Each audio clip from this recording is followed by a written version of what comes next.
තෙරුවන් සරණයි හැම දෙනාටම. එතකොට අපි කලින් මතක් කළා සිහිපත් කරගත්තා චෛතසිකයන්ගේ සරල බෙදීම් ක්‍රමයක්. එතකොට ඒකේ අපිට මුලින්ම ලැබුණේ සබ්බචිත්ත සාධාරණ චෛතසික 7. චෛතසික 52කින් හැම හිතකම යෙදෙන චෛතසික ධර්ම 7ක් තියෙනවා කියන එක බුදුරජාණන් වහන්සේගේ ධර්මයේ තුලින් අපිට මතු කරලා පෙන්නනවා. ඒකේ චෛතසික 7 දන්න අය දන්නවා ඇති නැත්තම් කමන්නේ. පස්ස වේදනා සංඥා චේතනා ඒකාග්‍රතා ජීවිතේන්ද්‍රය මානසිකාරය කියනා වූ මෙන්න මේ චෛතසික ධර්ම 7. මොකද්ද? පස්ස වේදනා සංඥා චේතනා ඒකාග්‍රතා ජීවිතේන්ද්‍රය මානසිකාර කියනා වූ මේ ධර්මය 7 දෙනා. නැත්නම් චෛතසිකය 7 දෙනා. ඒතර ස්පර්ශය කියලා කියන්නේ මොකද්ද? පස්සේ කියලා කියන්නේ මේක එක ශක්තියක්, එක කෘත්‍යයක්. ස්පර්ශය කියලා කියන්නේ අරමුණත් එක්ක අරමුණ අරගෙන සිත පහළ වෙනකොට රූපාදී යම් අරමුණක් මත මේ සිත උපදිනකොට ඒත් එක්කම උපදිනවා මේ 7 අනිවාර්යෙන් උපදිනවා. තව චෛතසික තියෙනවා. නමුත් මේ 7 අනිවාර්යෙන් උපදිනවා. ඒ නිසා තමයි මේකට සබ්බචිත්ත සාධාරණ කියලා දේශනා කළේ. එතකොට මේකේ ස්පර්ශය කියලා චෛතසික ධර්මයක් යෙදුණා. මේකෙන් තමයි සිසු නාම ධර්මත් සිතත් නැත්නම් මේ කටයුත්ත අදාළ අරමුණත් එක්ක මුහු කරවන්නේ එක්කාසු කරන්නේ මෙන්න මේ ස්පර්ශය කියන චෛතසිකය. මේක මේ අපිට ගලකින් ගහනවා වගේ දැනෙන එකක් නෙමෙයි. මනෝද්වාරික නාම ධර්ම වෙන්න පුළුවන්, රූපාදී ධර්මයන් වෙන්න පුළුවන්. මේවා පහළ වෙනකොට අරමුණු වෙනකොටම සසු චිත්තචෛතසික ධර්මයන් එක්ක ඉපදෙමින් හිතත් එක්ක මේ අරමුණත් එක්ක ස්පර්ශ වීම කෘත්‍ය මුණ ගැස්වීමේ කටයුත්ත කරන්නේ කවුද? මෙන්න මේ ස්පර්ශය කියන චෛතසිකය. මේක මේ අවුරුදු ගාණක් සිද්ධ වෙන එකක් නෙමෙයි. බොහොම ක්ෂණිකව කෝටි ගානකුණුත් බොහොම ක්ෂණිකව හැකි ඉක්මනින් සිද්ධ වෙන ක්‍රියාවලියක් මේක.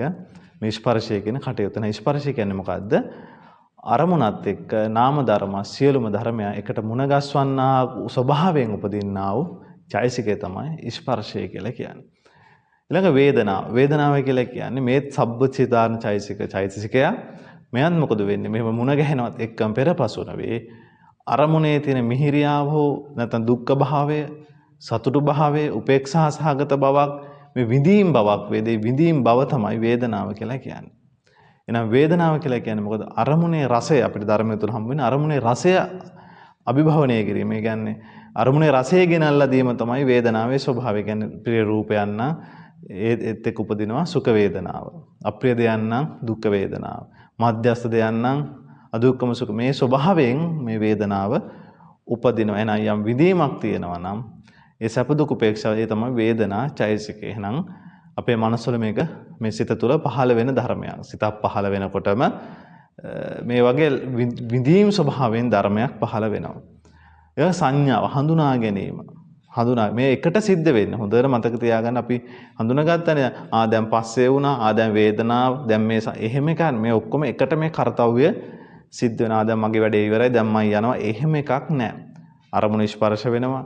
ඒත් එක්ක වේදනාවේ ස්වභාවය මතු කරගන්නවා. වේදනා චෛතසිකය. ඒ කියන්නේ චෛතසිකයෙන් එක කරනවා නෙමෙයි. මතක තියාගන්න. ඒ දැනීම් ගතියම තමයි වේදනාව කියලා කියන්නේ. ඒතකොට සංඥාව කියලා කියන්නේ අරමුණ හඳුනා ගන්නවා. මේක රූප සංඥා, ශබ්ද සංඥා මේක අහවල් දෙයක් වශයෙන් බොහොම කෙටියෙන් හඳුනා ගැනීමක් කරනවා.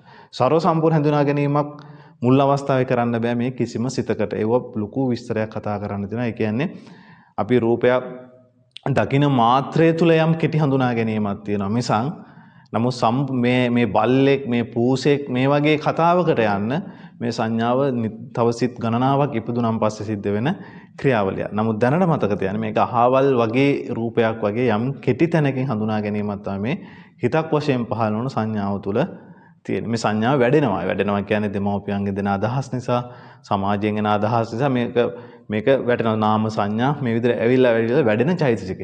ඒ කියන්නේ ඒකට තොරතුරුත් එක්ක වැඩියව කතා කරන්න අවස්ථාවක් වෙන්නේ නැහැ.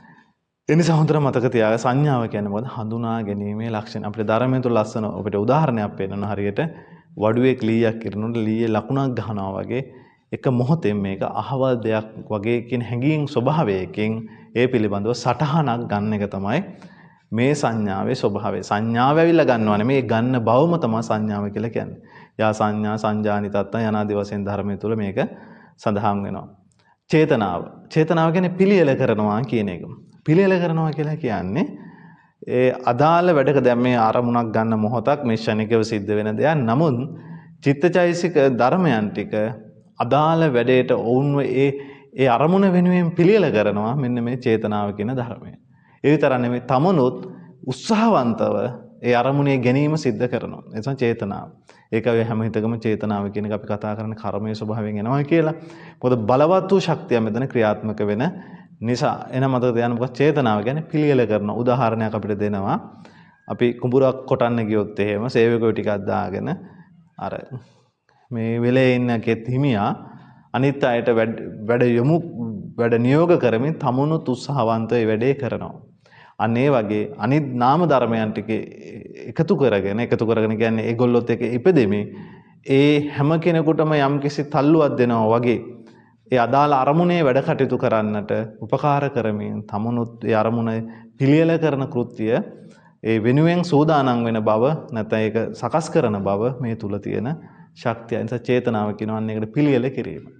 ඊළඟ දේ තමයි ඒකාග්‍රතාවය. ඒකාග්‍රතාවය කියලා කියන්නේ මේ කාලපරාසයක් තුළ අපි අරමුණක් එක්ක මේ සිත පහළ වෙනකොට අරමුණත් එක්ක මේ සිත උපදිනවත් එක්ක මොකද වෙන්නේ? ඒක විසිරෙන්න නොදී අදාළ කාලය තුළ මේ අරමුණ මනාව මනස තුළින් ඒක කාලයක් යනවා. ඒ කාලය මේ පැය තප්පරවල ඉන්නේ මනින්නේ චිත්තක්ෂණ වශයෙන්. ඒ කාලෙදී මේක විසිරෙන්නේ නැතුව ධර්ම ටික ඒකරාශී කරගන්නවා අදාළ අරමුණත් එක්ක. ඒකට කියන ඒකාග්‍රතාවය කියලා. ඊළඟ මානසිකාරය කියලා කියන්නේ මේක නැවත නැවතේ ධර්මයන් ඒ අරමුණට යොමු කරන බොහොම ඉක්මනින් මොකද හේතු එහෙම නැති වුණොත් එහෙ වෙන්නේ මොකද්ද? ඒ අදාළ වැඩ කටයුතු සිද්ධ කරගන්න වෙන්නේ නැහැ. ඒ නිසා බලන්නකො මෙතන සිද්ධ වෙන ක්‍රියාවලිය.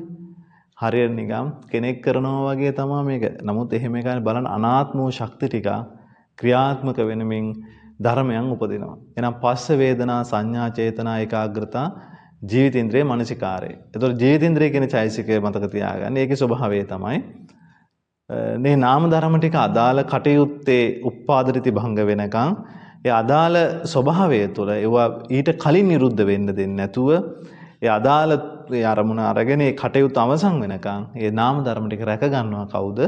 ජීවිතේන්ද්‍රය කියන චෛසිකය. එයාත් ඒ ධර්මات එක්කම ඉපදිලා ඒ ධර්ම නිරුද්ධ වෙනකොට නිරුද්ධ වෙලා යනවා. කියන්නේ මේ ධර්ම ටික ආරක්ෂා කරගන්න ඕන ශක්තියත් එතනම ඉපදෙමින් ඒකත් එක්කම නිරුද්ධ වෙලා යනවා. ඉතින් සරල ඔය වගේ අදහසක් දැනට තේරුම් ගන්න මොනවද? පස්ස වේදනා සංඥා චේතනා ඒකාග්‍රතා ජීවිතේන්ද්‍රේ මනසිකාර. සබ්බචිත්ත සාධාන චෛසික හත හැම හිතකම යෙදෙනවා මේවා ශක්ති ටික.